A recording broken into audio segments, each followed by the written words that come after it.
I was led down a long white-walled corridor with the fluorescent white tubes in the ceiling burning my eyes at 10-metre intervals.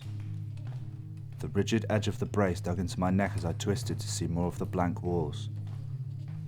The hall was windowless, with the faint smell of bleach and an unrelenting low hum that I believe had something to do with the air supply.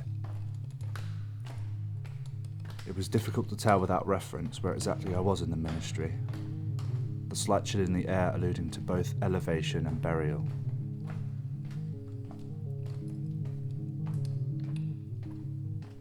Having come from the room with 4 telescreens, I felt the eyes and ears still invading the surface of my skin, still half expecting a sudden yell from the speaker. 9706, Stapleton. Eyes forward, stop moving. I had been captured on the outskirts of London trying to evade the thought police. The omniscience of the party was too much to come up against so inevitably. I was stopped, questioned and captured on the 4th platform of St Albans. There was little use fighting them. The station was notorious for trapping the attempted escapees of London. I still half knew this in my mind when I planned my route, but a small part of me wanted to yield to my own capture. I had been anticipating it for weeks, imagining the inner walls of the ministry and my eventual vaporization. I felt weary from relief. I could be free from my own premonition.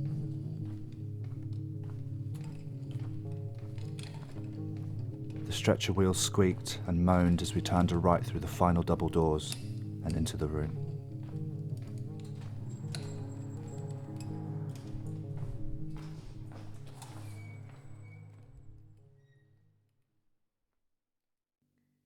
It is my understanding that the example and result of Winston Smith has not quite been the sufficient deterrent for you.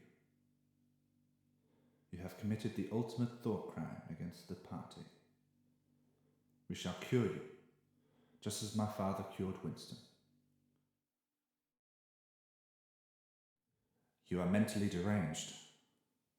You suffer from a defective memory. You are unable to remember real events, and you persuade yourself that you remember other events which never happened. Fortunately, it is curable. I will now administer a mild sedative to aid in the removal of your derangement. O'Brien produced a syringe and a small vial which, once empty, was placed on a small table just to the right of me. I twisted my head and made out the letters on the vial, C20H25, before they disappeared around the curve.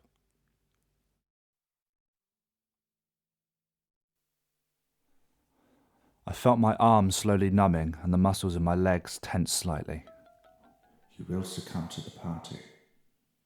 Only then will you be free, when your mind has been trained to see reality. You cannot expect me to reject the evidence of my own eyes and ears. Your mind is defective. You are an anomaly. You must become disciplined in order to see reality. O'Brien produced a small slip of paper, a torn page from a book that was instantly recognisable, The Theory and Practice of Oligarchical Collectivism. I'd read it only days prior, and here it was in plain sight, only for an instant, but unquestionably right before my eyes.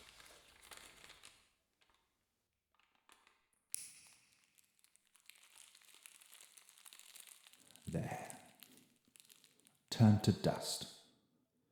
It never existed. I saw it. It exists in my memory.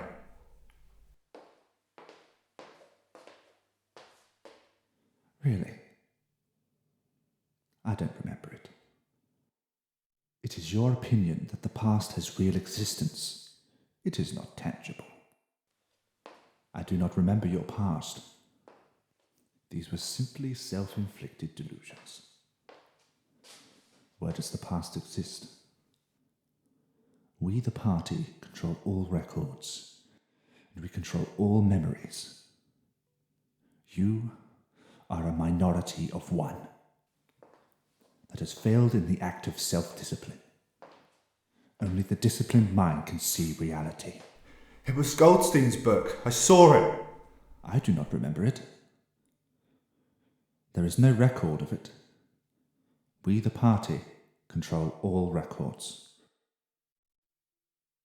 My retinas burned and my eardrums ached from the fluorescent tubes and the relentless hum. There was a foreign taste in my mouth. Originating from my throat, it made me wonder again what it was that O'Brien had given me.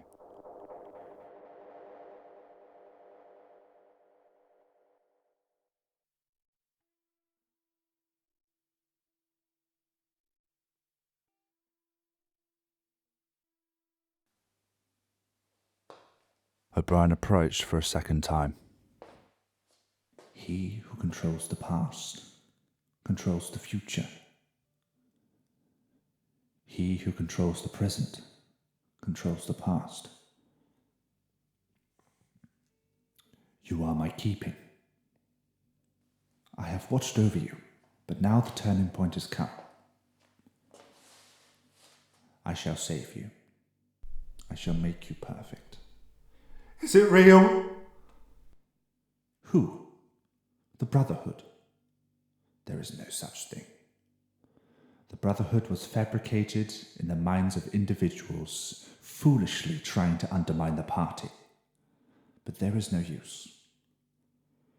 The party is all-knowing and can eradicate Thoughtcrime entirely. When the words to express these unconformities no longer exist. Newspeak shall render all deviation impossible. But there is hope amongst the proles. They will rise. There is no hope amongst the proles. They are content and too uneducated to cause any sort of uprising. Don't you see that your efforts are futile? We will cure you. My stomach cramped tight and I coiled forward, only to be met with the knee of O'Brien, who ushered me back upright. So you shall punish me for leaving London? We, the party, are not concerned with your overt crimes.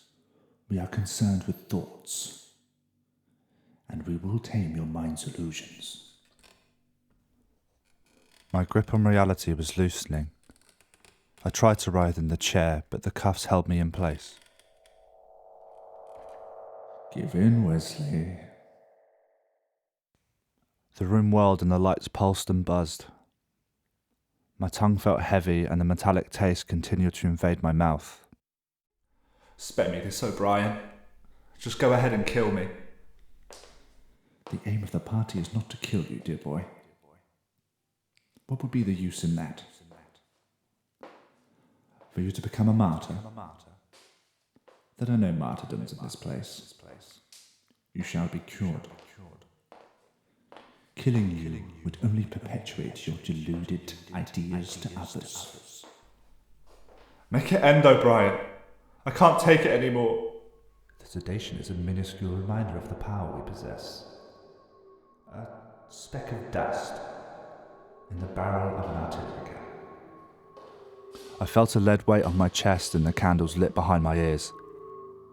The room seemed to oscillate rapidly, pulsating from a cathedral to a crypt in an instant, and back again. I shall cure you. I shall make you pure. I felt the moist pads being clamped to my temples. They came from a pair of hands that left waves scattering through the ceiling of the room. I knew it was imminent, and I only had time to hear the lever before it struck me. The lightning through the back of my eyes.